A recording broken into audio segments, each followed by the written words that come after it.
Behind every black and blue moment, there's a heartbeat, a struggle, a silent story that never made it to the surface. This show isn't about pain, it's about power. It's about how we rise, even when life tries to knock us down. We've all had these moments when the pressure of life, business, or relationships felt too heavy to carry. But somehow we kept pushing. Somehow we're still standing. That's what this space is for. Not just for talking, but to heal, to grow, to rebuild, to face the real, the raw, the messy middle we often hide. You're not alone here. You're seen, you're heard, and your story matters. I'm Indigo Brown, and I created this space because I've lived the black and blue, but I also know what it means to come out shining, to build something beautiful from brokenness. So welcome to Ask Indigo Brown, embracing your black and blue moments on the Small Business Network podcast TV. This is where pain meets purpose, where your comeback begins. Let's talk, let's grow, let's embrace it all together.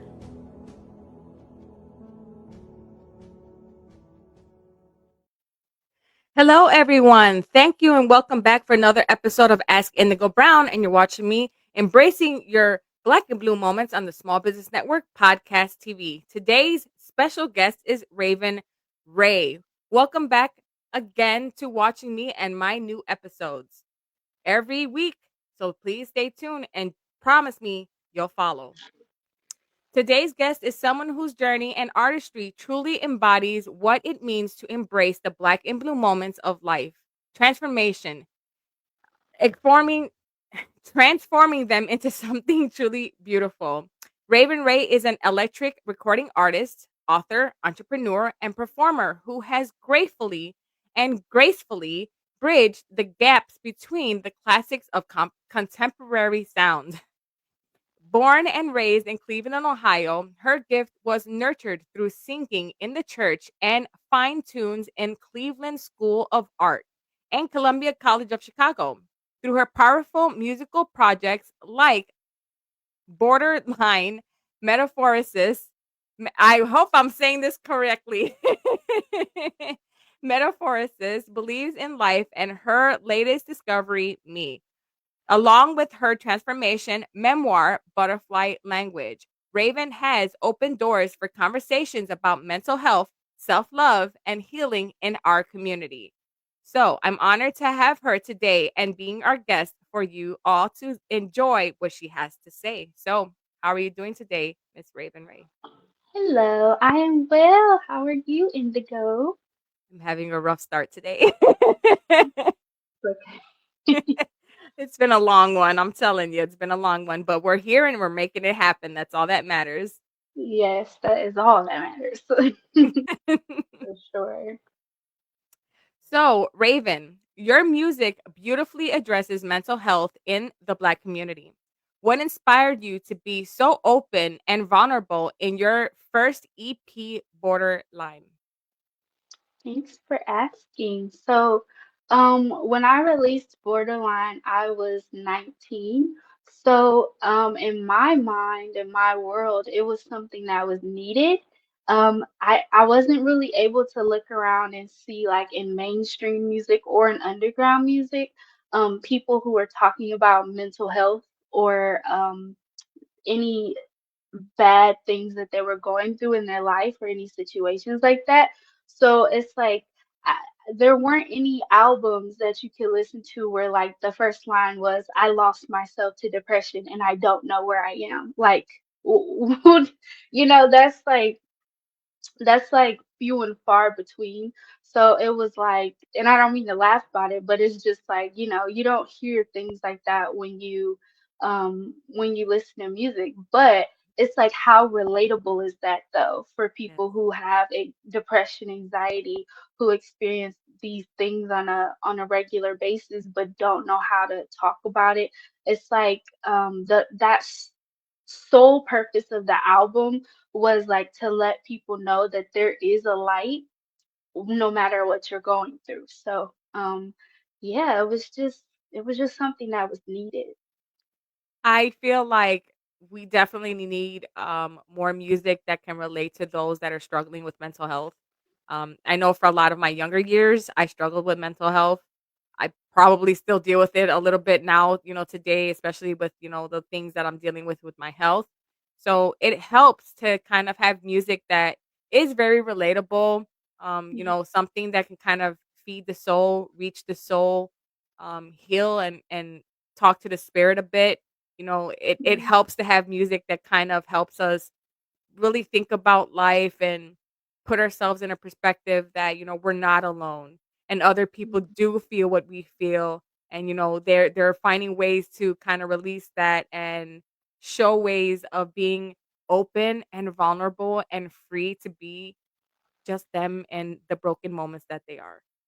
Absolutely. I agree with that. It's very important, and I'm hoping we'll see more and more of that. I think since 2019, we've seen artists be more vulnerable and talk about different things that they've gone through in their upbringing or things that they're currently experiencing, whether it be even relationship wise.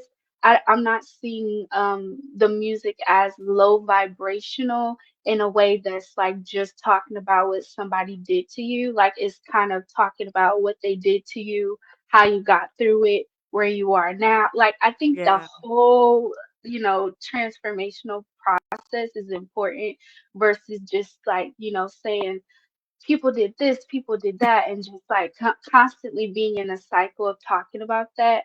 I think there's not a lot of love anymore, like in the R&B space, and Right. not just talking about love as something that happens between two people romantically, but Yeah. just like platonic love, self-love, love with your children, your like just any type of love, period. I think we're seeing more so like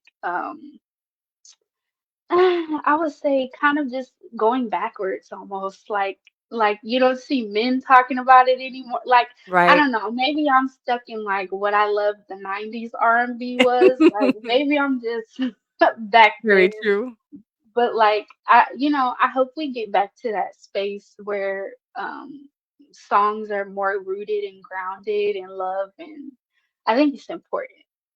It is important. It's like lately, all we've been, really coming across when it comes to music is either the booty popping music or, Yes, killing or hatred. It's never nothing that's like motivational or things that are gonna uplift someone's, mentality. Like people are going through it right now, and nobody wants to really be hearing music that is low vibrational, down, mentally. It keeps you in a down space. It keeps you, very reserved or very angry. Like these musics these days, when you listen to it, it gets you angry and it keeps you in this depressed mood, and it's not the buzz right now. So having music that actually relates to people and what they're feeling and experiencing, that changes on a whole new level. Like when you listen to high vibrational music or music that's uplifting, it does something to the soul. It makes you in a better headspace, emotional space. You can just function better when you're not low vibrational. Like there's no other way to explain it, but like, low yeah, vibrational sounds and melodies keep people down. And when they listen to those type of things, it keeps them stagnant and stuck and depressed. So yeah, it pays to have this good music that, it just inspires you. Music is very inspiring if it's done right. So I love yeah, that you're motivating people to kind of get uncomfortable with being comfortable. yeah. I Thank love it. I you. love it. I love it. Thank you. Very, very motivational. How did your experience at Cleveland School of the Arts and Columbia College Chicago help shape your creativity and journey? Oh man, it was so impactful. I had teachers who actually poured into me, and I don't know if everyone has the privilege to be able to say that in the art space. Like a lot of the artists we see today, like who are up and coming, a lot of them didn't have the opportunity to go to an art school, so they didn't get certain training, and it shows. Not to talk down on anybody, But seriously, when a kid grows up in the arts education ecosystem where art is in your face constantly and your teachers are pushing you to be the best that you can be artistically and academically, it just does something to the way that you develop and grow as an artist. You're able to see the world differently. Like everything I look at is art to me now. Hmm. I don't think I would be able to see lyrics like literally in the wind if I was raised in a different type of school, Yeah. or with different teachers who didn't really care, you know? Yeah. So I think it was just so impactful because at my school we were trained from a very young age. I'm talking like seventh graders singing classical music, singing soul music, singing choral music, singing opera, singing all types of music, jazz. We got exposed to like everything, Wow. gospel. Like it wasn't just one thing. It was not a show choir. It was not like any fluff, any type of like it was just the best experience I could think about if that I think I've ever had in my childhood. And like there's so many words, but at the same time the only thing I can think of is just like gratitude for that experience and for those teachers. And I actually thank those people in my book because they were so important to my story and my journey. And I also had a lot of mentors who poured into me outside of school. Right. Um, but I think that that experience was just like mind shaping for me. Like it really molded me into who I am and allowed me a safe space to create because I was given a lot of opportunities to like find my voice early. So I was writing about love early. I fell in love early. I found my husband at like we grew up together, and I've known him since he was in sixth grade and I was in seventh grade. So like we grew up together. So I'm writing songs about you from an early age and I'm given the chance to nurture my gift and our romance. Like what can be better than that? It's like a two for one, I guess. But it was just like the best environment, I think. And to compare it to something like you could think like Fame, the TV show Fame, or you could think like High School Musical or Victorious, depending on what age or generation you're from. But it was like very comparable to that. I love that. I can relate to the whole love story at a young age. I can definitely relate to the feeling that art, does for you in a lot of perspectives. I come from Yeah. a lot of different lines of, things from music to painting, drawing, art, writing, there's all forms of artistry. So, Yeah. I talent from all of them. Can I personally ask, when you listen to music or think of music, do you hear the melodies in your head, randomly, and it makes you want to kind of just move and dance and kind of do your thing, or are you one Mhm. of those type of people that you magically just hear the music in your head? It's a combination of both. Like I hear music all the time, and the way that I write is, um, I like to think of myself as a vessel for art, for God, for my purpose. So I'm constantly like, when I begin my day, I begin it in meditation, and the first thing I say is my gratitude prayer, and then after that, I'm like, use me today, God. Whatever you have to speak through me, let it flow. I'm open. I'm a vessel.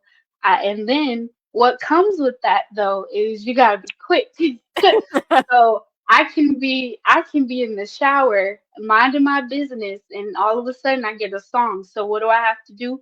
Jump out, record it in my voice notes, jump back in, and then what happens? I get some more of the melody. So I have to get back out and record some more. So it's kind of sometimes can be Ping a back pong. and forth. Yes, and it's like crazy. It might sound crazy to the average person, but as an artist, when you get these ideas, there's no like guarantee or anything that says it's gonna stick with you just Right. because you thought of it. So it's like you have to write it down and you have to record it so you'll remember it, because chances are if I don't record it in that moment, whatever I get out of the shower singing might be something totally different, and I won't even know because there was too much of a time gap. So Right.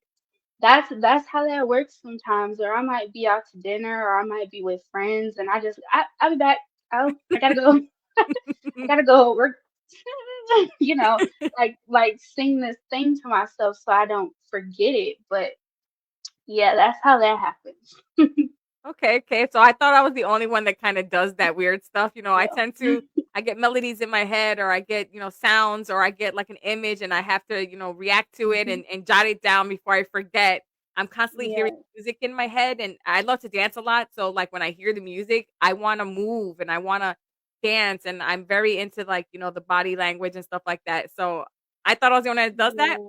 I'm glad that I'm not the only No. one that has that feeling and I'm not weird. You're not. And there was a story about Michael Jackson and Prince that one of them would get an idea and they wouldn't act on it.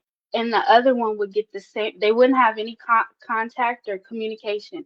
The other one would get the same idea and would act on it, put it out. And Yep. then it would, let's say Michael didn't act, and he would be like, oh my God, I should, like, what? I should have acted on it. Or if Prince didn't act on something, Michael will put it out. And it was like something he would say, like God will give the idea to someone else if you That's right. don't That act and on it. that is very true. So it was just like, yeah, I can see, and I've seen it even for me, like certain things that I've held on to, and then I'll see it on social media, and I'll be like, we're all connected, and we're all we can all tap into the same frequency. But my God, that idea that person put out really mirrors what I had in mind. So it's like crazy. I can relate with that. I definitely agree with that. There's been many times where I've thought of stuff and I dragged on it, and then I'll see Yeah, someone do it or respond, and I'm like, man, yeah. that was in my head, or I felt like I should hmm have did that, and I wait too long Yeah. to do things. So it's good to know that I'm not the only one that's on that, like, that spiritual wave of we're discerning and we're being obedient to the spirit and we're just making moves and doing what we need to do. It's never about us and it's about our mission. So yes, Yes. yes, we're on that wave. hmm You talk a lot about transformation in your album Metaphorosis. Can you share some of the biggest black and blue moments that led to your personal metamorphosis? Yeah. So I would say the biggest black and blue moment I think I've had was um healing through therapy because I was depressed. So going back in my history, I've been through a lot of things, and I like to say that they've all led me to the place that I was supposed to be at. So I don't regret anything I've gone through, even the hardest moments that I've had, where I didn't even think I would get through them. But depression, I think, has been the biggest and deepest thing that I've ever had to face, because it's literally mental. And Yeah. it's literally the fact that, um, one day you could be feeling okay, and the next day you're not feeling okay. And if things go unchecked for too long, it literally just piles on top of each other, and then it's like this web that you can't get out of. So that's like the biggest black and blue moment I think of my metamorphosis. And then the part that um I'm learning right now, I think, is like you you can have multiple cycles of a metamorphosis. So just because I went through one metamorphosis, like there's seasons in life, and it's like, oh, I thought I was done. Now I have to do another one and another one and another one. And I was like, oh, by the time I get 60, I'm probably gonna be exhausted. But then it's like you don't want to think that way about life. So No. I think that's the biggest one though for me. But um it's still a beautiful experience, dare I say, to be that low and have to learn how to dig yourself out every single time. Yeah. Because each time, what makes it beautiful is that each time you dig yourself out, you become stronger, Mhm. and that strength that you give to yourself each time that you kind of keep building up, it's like you become this impenetrable, like, I don't know, like person surface heart. And it's kind of like, not that you don't let anything bother you or deter you or knock you down, but you kind of just become like, oh, if that's how people want to act, whatever. Like, it's Right. not your fault. Like, you have nothing to do with it and it has nothing to do with you. So you just become stronger, and that's what makes it beautiful. But yeah, that's what I think has led to mine. Oh, okay, okay. I get it. I get it. I've always said that we live multiple lives in this one life that we get. And, Yeah. that just means it's different stages and phases in life. We experience different things based on our age, based on the circumstances. It's milestones and growth spurts that we have spiritually, physically, Hmm. emotionally. We grow in a lot of different ways. And you're correct. Like it's never on our time. It's never on our timing ever. Nothing in life Yeah. is about us and everything about what we're supposed to do for others, whether it's music, art, speaking, healing, teaching. It's a mission that we're on, but never for us. So music Yeah. makes a major difference. So you're correct. And we do live multiple lives in this one life. So Yeah. enjoy every life because every life is teaching you something new. It's maturing you in different ways. You're developing a better version of yourself. You're learning new things about yourself every single time you go through this rebirth in this one lifetime. So Yeah. that's a major thing to know that you're going through cycles. That's beautiful. Mm. Yes, thank you. Self-love is a major theme in your single Believe in Love. What does self-love mean to you today compared to when you first released that song? Mm, that's good. I would say today it literally just means like giving myself what I need in the current present moment and not comparing myself to who I was when I began certain aspects of my journey, because I think sometimes it's very easy to get in your head about where you were versus where you are, and kind of being like, oh, like for me personally, I'll give you an example. It's like I'll be like, so I'm 26 now, and when I wrote that song or that album, I was 21, I want to say. So when I was 21, I had more energy. I was in a remission with my illness. I was able to do things that I'm not able to do today. Right. But that doesn't mean that I won't get back to being able to do those things. It's just that right now it's harder for me to do certain things. So I have to give myself love and grace where I am.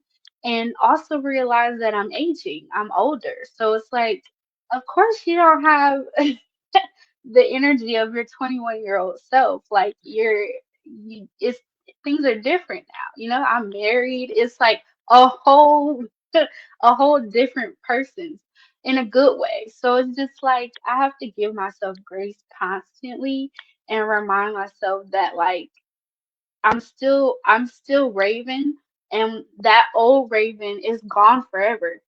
But the raven that I'm building is going to be stronger than the raven I was and the raven that I am. Right. So I think that's all that matters. It's good that you're talking about self-love in that way. I know many can relate with needing to pour into themselves and needing to kind Hmm. of step back and say, I need to focus on me, my mental, my emotional, myself, and what I need, whether it's today, tomorrow, or in years from now. Like, you have to remember that you matter. Your feelings are Yeah. important, and you're a person that's just going with the flow of life and not to be taken short, especially when you're going through fighting, illnesses or stuff with your health. Like, that's a big major thing, like, to say, I made it. I'm still here, and I can still talk about my ups and downs, and I can still make beautiful things happen despite whatever my challenges were or are. I don't let them get in the way. So Yeah. you're still moving forward. You're a champ. That makes you strong. Thank you. In Discovery Me, you explored another layer of yourself. What new lessons did you learn about Raven Ray during the making of that project? Mm. Let's see. I think the biggest thing that I learned was to take care of myself in the way that I need to be taken care of. And this is kind of a part two to that previous question. It's just that when you're chronically ill, you have to be like so meticulous about everything that you do. And I think for so long, I was kind of pushing certain things down, like, no, I can do it, I can do it. And it's like, no, you can't. And it's okay to kind of face the facts of like what you can do in that moment and what you can't do. Right. So I had to learn, and this is like one thing I meditate about every day, like after I do my gratitude, after I ask God to flow through me, I'm literally like, okay, now what is mine to do today? Right. Not what is mine to do next week, next month, next year, 5 years from now. Because I think for me, it's very easy to get wrapped up in my 5 year plan, my 10 year plan. I want my EGOT. I'm working towards my EGOT, even as a chronically ill person. And that's something I want to achieve and show people that no matter what you're going through, your dreams are achievable. So that's my purpose in life. But I also think that the thing that I learned really was like, yeah, like, as I'm healing and getting better, it's like just go slow, go at the pace you need to go at. Like there's no rush.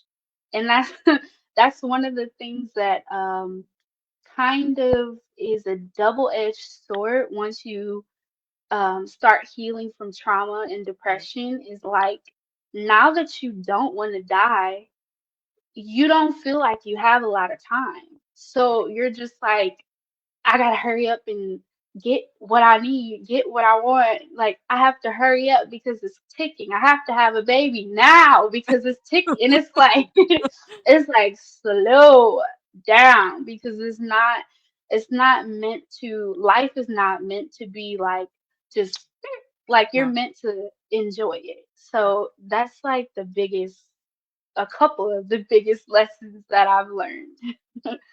I love it. It's amazing to be able to say that when you realize you need to put yourself first. And Mhm. there's no rush. Right, there is no rush. You have forever still to do things. You take one thing Mhm. at a time, one day at a time, and you learn those tasks. Whatever you're trying to get into, you do that one thing and you talent that, and you grow in that, and then you move on to the next thing and you talent and you grow on that, and so on and so forth. And that's how you build yourself up. That's growth. That's growth. N- Mhm. Growth is a major thing, but growth is even more important when you can realize that you need to take time to kind of fall back a little Yeah. bit, and you need to focus on one thing at a time, and self-love and self-understanding, self-acceptance, and not try to rush life. People that Yes. tend to rush through life miss all the fun in life, miss all Mhm. the excitements and all the things that could be enjoyable because they're rushing to the finish line. Maybe Mhm. enjoy the curb a little bit, and enjoy the grass and the views and the scenery a little bit, before we get to the finish line. The finish line's not going anywhere. It's right there. Just enjoy the things in the way. So the fact that Yeah. you're kind of pulling yourself back and saying, "Hey, I want to put me first, and what I need, whether it's mental, emotional, or health, I'm going to do that." And you're going to stick by it. And you've been accomplishing so much since, you kind of put that mental understanding in your mind. And that you can own, the fact that you can even own that, you need to kind of put things at a hold and pause a little bit, and focus at one thing at a time. That's what makes it important to realize that you got this, whatever the situation is. Never allow yourself to go back in this stuck, stagnant mindset. Things are not going to be Mm, perfect. Things are not going to be, polished and pretty. But the fact that you did it, that's enough. That's enough to say, hey, I tried it. Whether it went well or not, it is what it is. But I tried, and I'm not going to beat myself up about yes, that's good. That's good. Thank you. I receive it. it. You got to, man. Yeah. Your memoir, Butterfly Language, sounds so powerful. What message did you most want readers to take away from your personal story? Definitely to take care of themselves. I talk about it in the book a lot about how you can't pour from an empty cup. So just like I'm preaching like self-care, self-care, self-care, in writing that book, it reminded me to self-care authentically because anybody can do a face mask, anybody can plan a spa day, anybody can go get a pedicure, but like we're talking self care at the heart level on the heart frequency. We're talking like spiritual self care, not just physical outer appearance self care. Like, yeah, we can go get our nails and our toes done. That's fine. I love it. But at the end of the day, if you're trying to pour from an empty cup and you're not refilling the cup, like you're not drinking as you pour, Right. you're always going to be thirsty. You're always going to be dehydrated because you're not taking the time to replenish yourself. Yeah. And sometimes I'm like looking at my grandmother. My grandmother is 82 years old. Wow. God bless her. She is the most active 82-year-old I have ever seen. And she's probably watching this. So, hey, now, mom. But she is like so active, and I love that for her because her whole life, I got to witness her despite any trauma, losing her daughter, losing family members, losing her mother, losing her sister back to back to back, literally within years of each other, and then having to come out of retirement at 65 to raise two grandchildren. Wow. Despite all of that, she always took time to take care of herself. She Right. would tell family members, I need a weekend. I'm going to a convention. I'm going here. I'm going there. I need you to watch these kids before I lose my mind. But she took the time to take care of herself. And had she not taken care of herself, we probably would have turned out way differently. She Right. wouldn't have had the capacity to give us love. She wouldn't have had the capacity to teach us how to self care, how to self love ourselves Right. in the midst of the trauma that we were going through. So, I just think it's very, very important for people to pour into themselves and also to remember that burnout is not a badge of honor. So you can do all of the things, but if you need a nanny and you can afford a nanny, you should probably get a nanny to take care of yourself. Honestly, if you can, you probably should. If you can afford a chef, you probably should get one. If you're constantly burning and burning and burning and burning and you don't have time to take care of yourself because like everything is like back to back against each other, it's like you have to do what works for you. Yep. Like you just have to do what works for you and however that looks. And I think in today's society, I think we're so wrapped up in what works for somebody else and seeing this Instagrammable, TikTokable moment of what looks pretty and what looks trendy. And it's like, okay, but does that work for you though? Yep. Because if it doesn't work for you, then you're just going to constantly be comparing yourself to somebody else's standard of self care, somebody else's standard of taking care of themselves. Like, I don't know if you've ever heard of Korean skincare, but there's like 32 steps of different products you're supposed to use. Like, you're supposed to use like five different skincare cleansers and two moisturizers and five retinols and all this stuff. Like, and then a space mask to top it off, maybe four. It's very detailed to put it simply. So it's like that might work for somebody else, but for Exactly. somebody else, you just need a cleanser, a scrub, and a toner. I used to make these products. So like I'm from that world. But Yeah. it's like you just have to do what works for you is all I'm saying. One thing might work for somebody else, but if it doesn't work for you, you're just gonna be wasting your money and wasting your time and getting burnt out. I say if it's not meant for you, it's not meant for you, honey. Yeah, You yes. know, you can't look at someone and say, I want their life or I want what they have or I love their lifestyle. Honey, but if you don't know what they had to go through to get that Yeah. lifestyle, to live those shoes and to wear those pants, for all you know, they went through hell and back to be in the positions they're in. I definitely can relate to those that have always said, well, she looks like if she has it easy, or her life looks great. I do not look like what I have been through.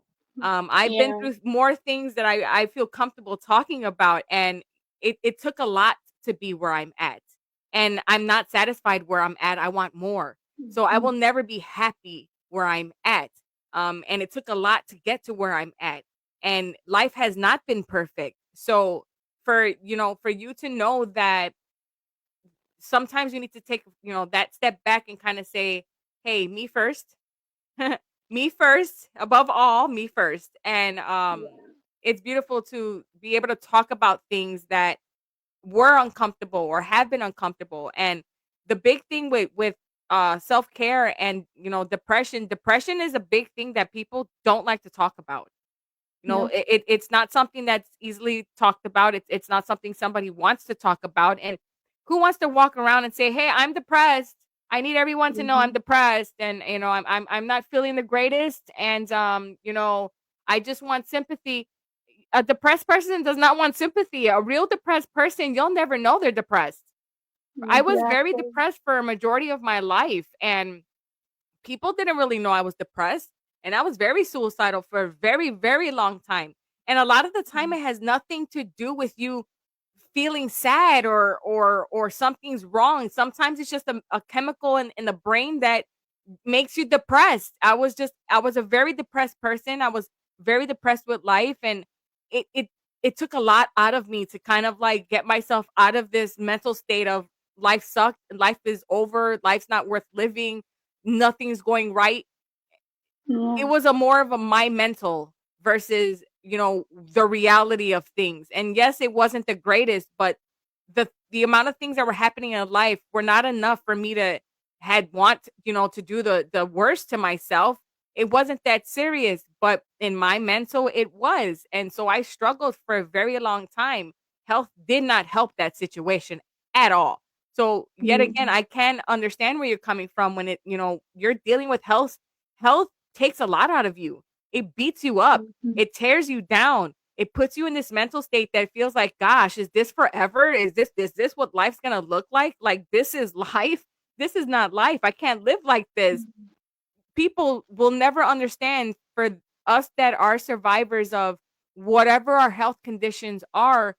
It takes a lot of us to just get up. Be happy that I got up this morning. Be happy that I washed my butt and I ate some meals and I'm, surviving the best that I can. So salute to you Hmm. that you're still here. You're still pushing forward and you're still making moves despite whatever your situations may be. That's only the strong surviving. Yes. Yes.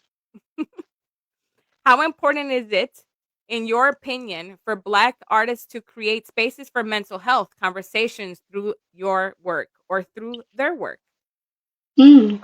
I think it's very crucial, and that's actually a really good question because it's like if you don't know, like you just said, if you don't know someone is going through something, then you won't know that they're going through something.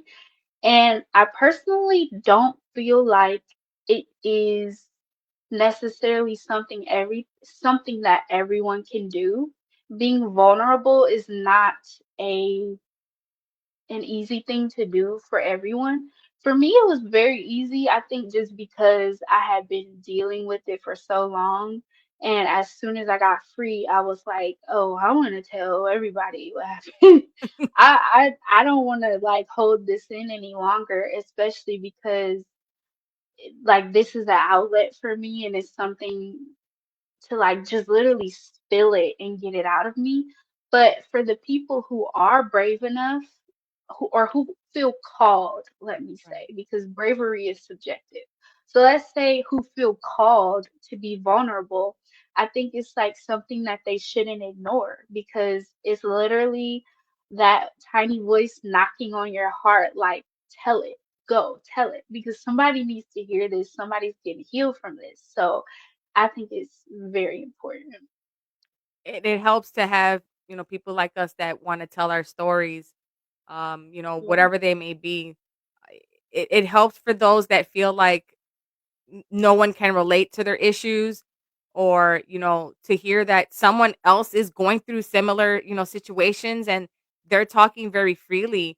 That can encourage someone to say, maybe I can talk about things, or maybe I am in a safe environment or headspace to be able to talk about things without judgment, because the amount of people, you'll be surprised, are going through some kind of depression, are going through some Yeah. kind of illness, whether it's emotional or physical, illness. And it takes a lot for someone to kind of say, hey, I'm not okay. Like, Hmm. emotionally and mentally, I'm not okay. I'm not in a good headspace. I don't feel the greatest. I'm not always tip top.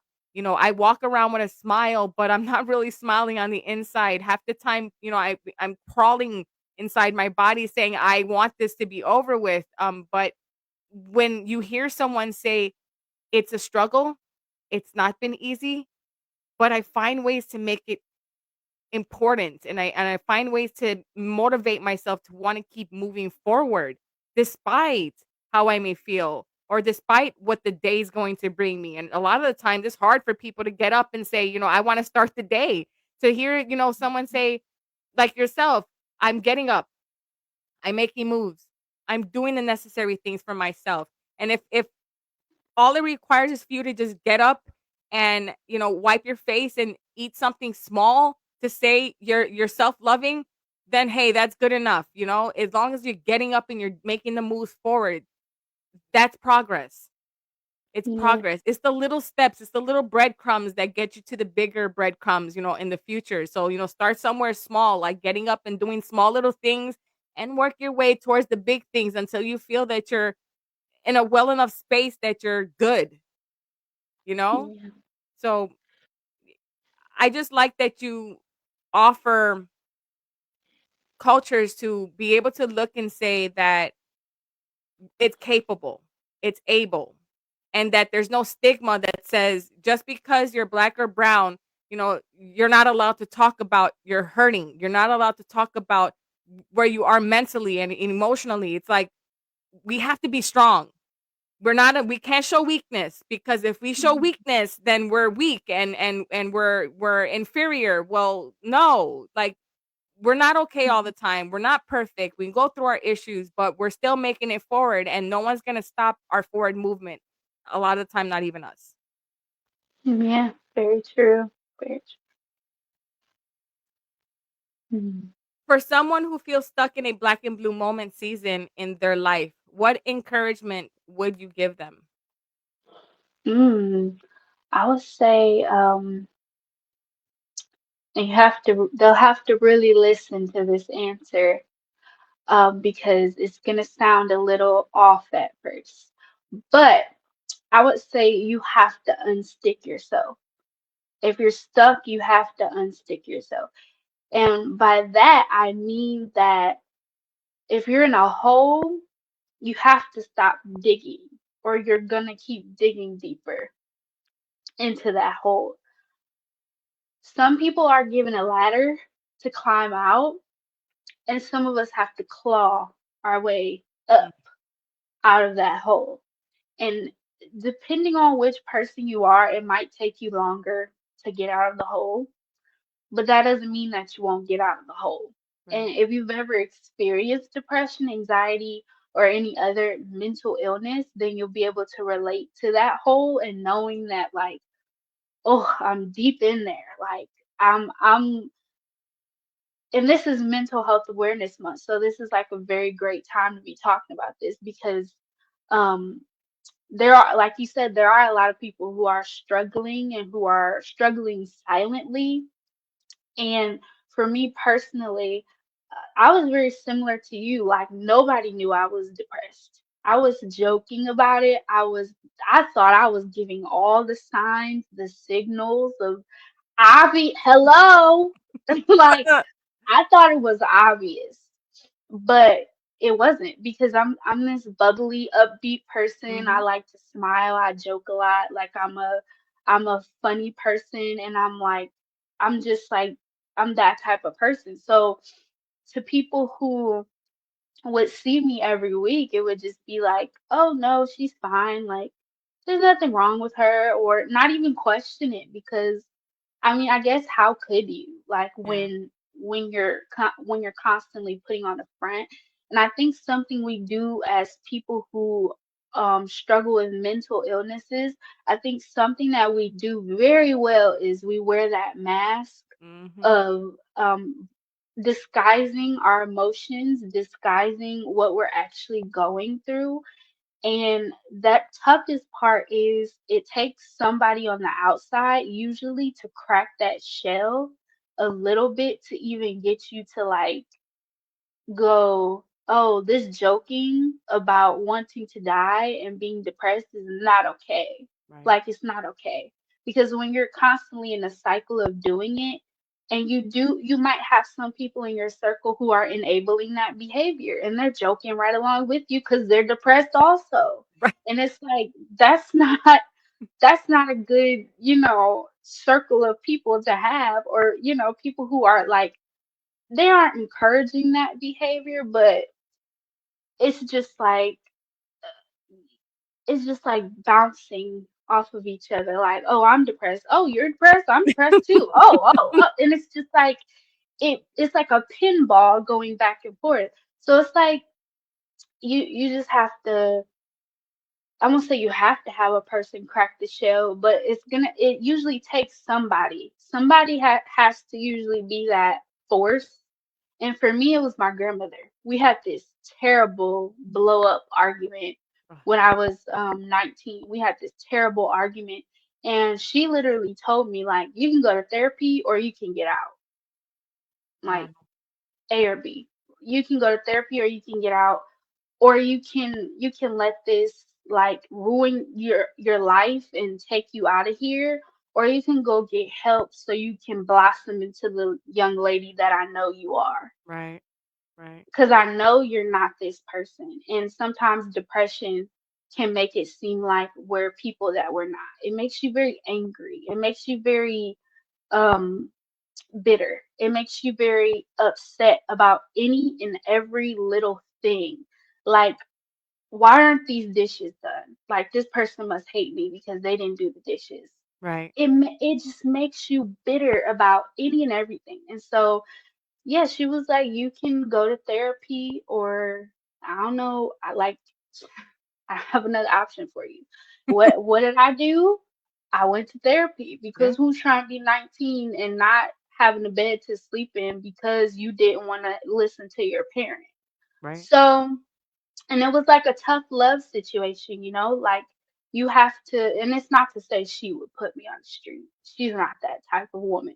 But it was kind of a figure of speech of like you can get help or you can let this, ruin your life. Yeah. So yeah, I went to therapy. She drove me, she supported me. She was very gentle and very encouraging throughout that whole experience. And I would never like talk about my sessions with her, but she would ask me how was therapy, and I'd be like, it was good. Go home, and our relationship got way better over the years, and now we talk every day. It was not like that back then, but it is now, and I'm very grateful for that because it saved my life. So Yeah. if I hadn't gone, and if there's anybody listening to this who is like, I think I might need to go to therapy, but I don't know, or it doesn't even have to be therapy per se, but like talk to somebody who is who has discernment. Right. Don't talk to those people who are in your ear talking about, oh, you don't need to go to therapy. Like, let's Right. just go out. Let's just go to the club. Let's just drink it away, smoke. Don't listen to those people because those people are going to discourage you into depression even further. Yeah. And those aren't people that you want to have in your corner in your ear. So it's like if you have an inkling you need to go, or if you have any mental illnesses, you have kids and you have a mental illness. Like that's the best example you can set for them is that I have a problem and I'm going to go deal with it. That's Yep. the best example you can set. So, and I don't have kids, but I know when I do have kids, I think I will be the type of parent where it's not therapy is not something you do necessarily just because there's a problem. Right. Like you can send a child to therapy to talk about art that they're making, to talk Right. about the day that they're having in school, to talk about normal things that they're just going through, the growth process. Like it doesn't have to be this groundbreaking, earth shattering moment that catapults you into therapy because usually at that point it's right before it's too late. Right. Usually. Right. Like if I hadn't gone, I don't know if I'd be talking to you today. So it's like, you know, it's just those type of things that I think are very important. Like I definitely think I'll be that parent like, all right, let's go. We're going to therapy just to talk. Like because it's a very healthy space where I don't have to be present and they can just talk. But I also Right. want to have a relationship with them where they will be able to just talk to Right. me Right. and we can just figure it out. Because I went to therapy, I think I'll be able to raise them in a way that has those lessons, those different things that I've learned. So, I like that, the way that you're explaining it because parents, when you are dealing with some emotional or mental trauma, especially PTSD or anxiety or panic issues, it helps to go to the therapist and talk about things. And it helps to show your children that you can go to therapy because it shows a lot of different things. One, that it's self love. Two, that you're strong enough to talk to somebody about it, and three, that it's showing your kids that you're learning how to control your feelings and your emotions. Like you're not absent with your feelings, or you're not putting yourself, invisible to what you're feeling. So to be yeah. able to, be vulnerable and put yourself in these predicaments, says to your child, I'm not perfect. I need a little help and assistance, but I care enough for you and I care enough for myself to want to even go and get this kind of help, first and foremost. Second, when it comes to being around certain people, you never want to have yourself in this mental state where you're not mentally okay or emotionally okay and be around what I call vampires. So these are people Mm, who basically their attitude and their body language and their vibration just sucks. So they come around and they Debbie down you, and they make you feel bad mhm. about yourself, or they get you all up in your feelings, and then you want to second guess every freaking thing in your life. It's like, get away from me, vampire. Yes. And then we have, when you become these type of people over time, you become emotionally reserved, and you end up dealing with this as a personality separation disorder. So it's like you step out of yourself and you start to live a life that's not present. It's like, yes, you're walking around, and yes, you're talking, and yes, you're responding and reacting, and you're a person, you're doing things, but it's like the mental checks out, and it says, I don't want to function and I don't want to deal with life anymore. So I'm going to leave you, the vessel, the avatar, to kind of just deal with life, and me, the person, is going to check out and leave you to kind of fend for yourself. And so usually when these type of people become in this type of way, they don't know how to, they become emotionally voided, or emotionally silent. And these type of people tend to not to know how to respond emotionally or with emotional sense.